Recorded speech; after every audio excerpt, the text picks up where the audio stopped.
A Brief Introduction into Cuban Society by Katya Kropacheva and Nikita Schweitzer.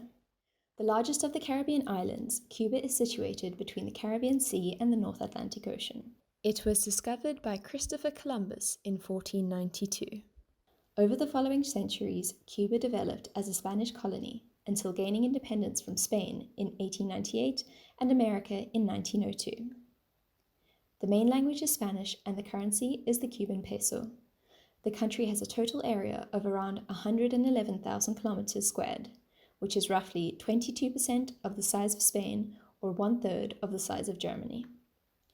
Cuba has notable high levels of literacy, education, and healthcare, according to the 1999 Human Development Index.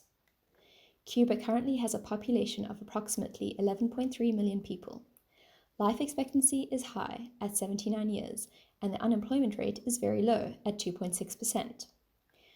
Although the communist government guarantees employment for most of its citizens, there is still noted to be poverty in Cuba. Cuba has a thriving agricultural sector, with over 60% of land being used for this purpose. However, the country has a large urban population, with nearly 80% of citizens living in urban areas. The country is made up of 15 provinces. It is a communist state and has undergone recent changes in leadership. Currently, the government is slowly deviating from its socialist economic system with the gradual opening up of private sector activities. Its capital and largest city, Havana, or Habana in Spanish, has a population of over 2 million people. During its colonial years, Havana became an essential departure point for ships traveling to Spain from Mexico and Peru. Today, it is a large and bustling city. Census data tells us that Afro-Cubans represent almost 1/3 of the population. However, this percentage is halved when looking at the number of Cubans living abroad. This is significant when looking at the disparity between the receival of remittance in terms of race. Migration is a poignant topic in relation to Cuba. Cuban exodus has been oriented primarily towards America. Indeed, the two countries are only separated by 180 kilometers of ocean. The 1959 Cuban Revolution saw the largest flow of refugees into the United States in history, as nearly 1.4 million people fled Cuba. According to American authorities, the illicit migration of Cuban nationals to the USA has recently decreased. The two countries have signed a joint statement ending the wet foot, dry foot policy, which previously allowed those who reached US soil to stay there. Apparently, migration by sea has since dropped significantly, but land border crossings continue.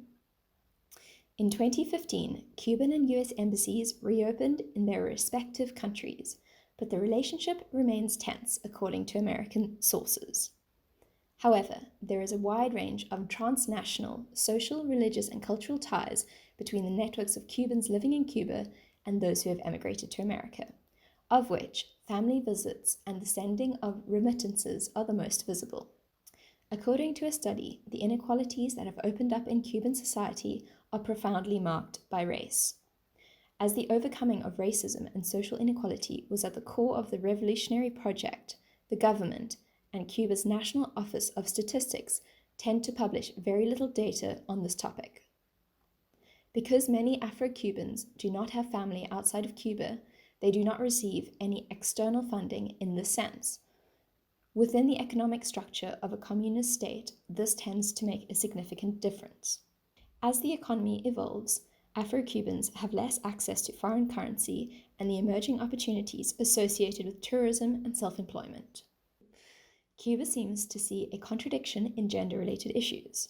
Women make up a substantial portion of the workforce, although they are still grossly underrepresented in any positions of power, especially in government.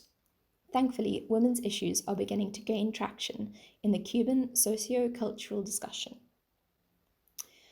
Since the migration law reform in 2013, travel from Cuba has increased greatly. Although it is important to note that Cuban passports are extremely expensive.